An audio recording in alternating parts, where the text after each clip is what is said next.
Hello friends, ఎలా ఉన్నారు? కష్టాల్లో ఉన్నప్పుడు స్నేహితుల యొక్క మనస్తత్వాలు, అలాగే పేదరికంలో ఉన్నప్పుడు బంధువుల యొక్క మనస్తత్వాలు బయటపడతాయి. విజయాన్ని చూసి మురిసిపోకండి, ఎందుకంటే అది తొలి అడుగు మాత్రమే, గమ్యం కాదు. నువ్వు అందరినీ సంతోషపెట్టడం చాలా కష్టంతో కూడుకున్న పని, కానీ నువ్వు అందరితో సంతోషంగా ఉండటం చాలా సులువైన పని. మీకు కుదిరినప్పుడు కాదు, ఎదుటివారికి అవసరమైనప్పుడు చేస్తేనే దానిని సహాయం అంటారు. తొందరపడి కళ్ళతో చూసి నోటితో మాట్లాడేవారికి ఆవేశం ఎక్కువ. మాట్లాడకుండా మనసుతో చూసి మౌనంగా ఉండే వాళ్ళకి ఆలోచన ఎక్కువ. సహాయం చేసే గుణమున్నవాడు సాకులు వెతకడు.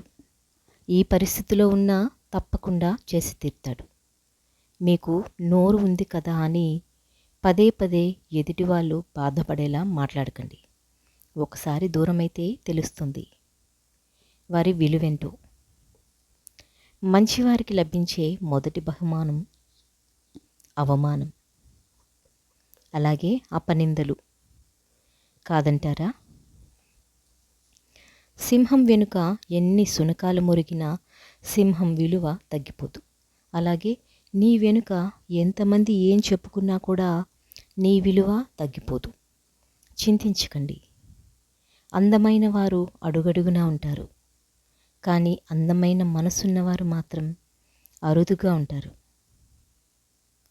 కత్తిని ఎంత ప్రేమగా పట్టుకున్నా దానికి రక్తం చిందించడం మాత్రమే తెలుసు. అలాగే కొన్ని బంధాలు కూడా అంతే. నువ్వు ఎంతగా ప్రేమించినా సరే వారికి ఎదుటివారిని కష్టపెట్టడమే తెలుసు. జీవితం మీకు విజయాలనివ్వదు, కేవలం అవకాశాలను మాత్రమే ఇస్తుంది. ఆ అవకాశాలను విజయాలుగా మార్చుకునే శక్తి మీ చేతుల్లోనే ఉంటుంది. జీవితంలో ఎవరి మీద అయితే ప్రాణం ఇచ్చేంత ప్రేమను పెంచుకుంటారో వారే ప్రాణం పోయేంత బాధను మిగిల్చి వెళ్తారు. అవునా? సులువుగా వచ్చింది ఏదైనా సరే దానికి విలువ తక్కువగానే ఉంటుంది. కష్టపడి సంపాదించుకున్నదే ఎప్పటికైనా శాశ్వతమైన విలువను సంపాదించుకుంటుంది. అది బంధమైన, ధనమైన, ప్రేమైన, స్నేహమైన, అలాగే వస్తువైన ఎవరి జీవితం వారికి గొప్ప. అంతేకాని ఎదుటివారితో పోల్చి చూసుకుని ఊరికే ఆరాటపడితే కలిగే లాభం మాత్రం శూన్యమని గుర్తుంచుకోండి. మీరు పట్టుకున్న దాన్ని విడిచిపెట్టకండి. విడిచిపెట్టే ఉద్దేశం ఉన్నప్పుడు పట్టుకోకండి. గుర్తుంచుకోండి, ఒక వ్యక్తి మనసును గాయపరచడానికి ఒక క్షణం చాలు, కానీ ఆ గాయపడిన మనసును గెలవాలి అంటే మాత్రం నీ జీవితకాలం సరిపోదు. నీ పక్కన ఉన్నప్పుడే పట్టించుకొని వారికి నువ్వు దూరంగా వెళితే నీ విలువ తెలుస్తుంది అనుకోవడం నీ అమాయకత్వమే అవుతుంది. కష్టం అనేది ఎప్పుడూ ఉండిపోదు. సంతోషం రాక మానదు. కష్టాలను ధైర్యంగా ఎదుర్కోండి, అలాగే బాధలను ఓపికగా ఓర్చుకోండి. తొందరపాటు నిర్ణయాలు ఎప్పుడూ తీసుకోకండి. సంతోషాలు మిమ్మల్ని వెతుక్కుంటూ తప్పక వస్తాయి. మంచిగా ఉండండి, అంతేకాని మంచితనమే బలహీనతగా ఉండకండి. మోసపోతారు. నువ్వు కోరికలు లేని జీవితాన్ని కోరుకుంటే చింతలేని జీవితం నీ సొంతమవుతుంది. అన్నింటికీ అతిగా సర్దుకుపోవడం కూడా ఒక చెడు అలవాటే. ఉన్నదానితో సర్దుకుపోవడం అతిగా అలవాటైతే ఉన్న స్థానంలోనే ఉండిపోతాం. ఈ సమాజంలో జాలి గుణం కలవాడికి కష్టాలు ఎక్కువ, కఠిన గుణం కలవాడికి సుఖాలు ఎక్కువ. పనిమంతుడు పనిని కూడా విశ్రాంతిగా భావిస్తాడు. బద్ధకస్తుడు విశ్రాంతిని కూడా పనిగా భావిస్తాడు. ఎవరికి ఎంత చెప్పాలో అంతే చెప్పు. వినకపోతే వదిలేయి. వాళ్ళే తెలుసుకుంటారు. దెబ్బ తగిలితేనే కదా నొప్పి విలువ తెలిసేది. కలిసి ఉండాలి అనుకునేవారు అర్థం చేసుకునే ప్రయత్నం చేస్తారు. విడిపోవాలి అనుకునేవారు బాధ పెట్టడానికే ప్రయత్నిస్తారు. నువ్వు ఒకరికి నచ్చాలని ఏమీ లేదు, నచ్చకపోయినా నష్టమేమీ లేదు. మరెవరి కోసమో నీ వ్యక్తిత్వాన్ని చంపుకొని బ్రతకాల్సిన అవసరం అస్సలు లేదు. నీ విలువ తెలియని వారితో ఏం మాట్లాడినా, వారికి ఏం చేసినా కూడా మీకు విలువ ఉండదు. ఒకప్పుడు ఇచ్చిన విలువ ఇప్పుడు ఇవ్వడం లేదు అంటే వారికి నీతో అవసరం తీరిపోయింది అని అర్థం.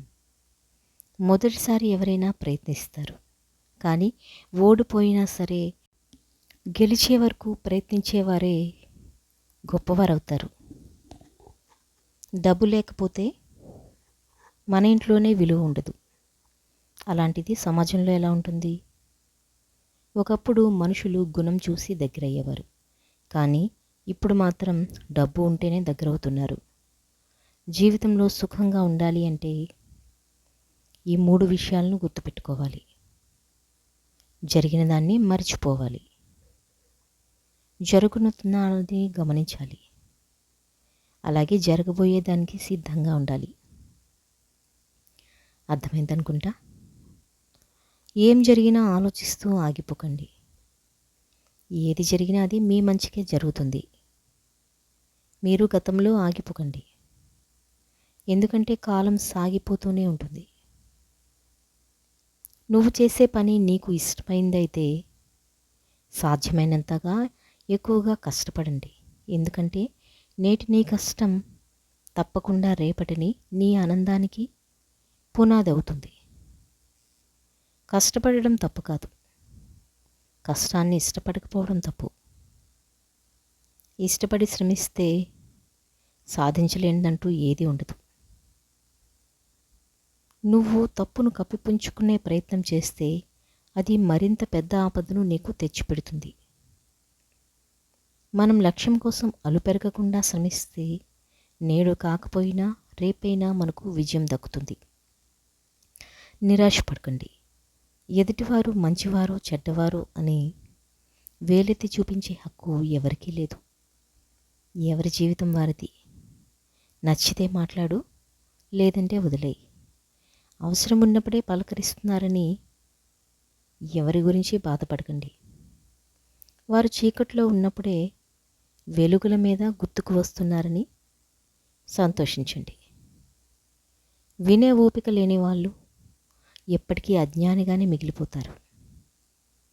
అలాగే చెప్పే ధైర్యం లేని వాళ్ళు ఎప్పటికీ పిరికి వాళ్ళుగానే ఉండిపోతారు. మన జీవితంలో అవసరానికి ఆదుకునేవారు ఉండరు, కానీ అవసరానికి వాడుకునేవారు మాత్రం చాలామందే ఉంటారు.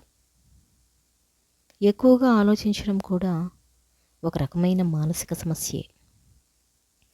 దీనివల్ల అనారోగ్యం కలుగుతుందే తప్ప సమస్యకు పరిహారం మాత్రం దొరకదు.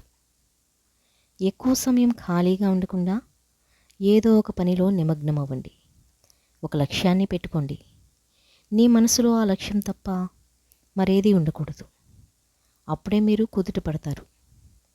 ఏ పని లేని వారికి ఎక్కువ ఆలోచనలు ఉన్నవారికే ఎక్కువ సమస్యలు. గుర్తుంచుకోండి, ఎవరైనా మన కోసం ఎదురు చూస్తున్నారు అంటే అది మన బలం. మనం ఎవరి కోసమైనా ఎదురు చూస్తున్నాము అంటే అది మన బలహీనత.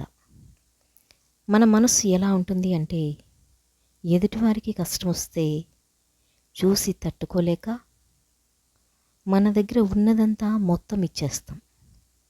అదే కష్టం మనకొస్తే మాత్రం కనీసం పట్టించుకోకుండా చూసి చూడనట్టుగా వెళ్ళిపోతూ ఉంటారు.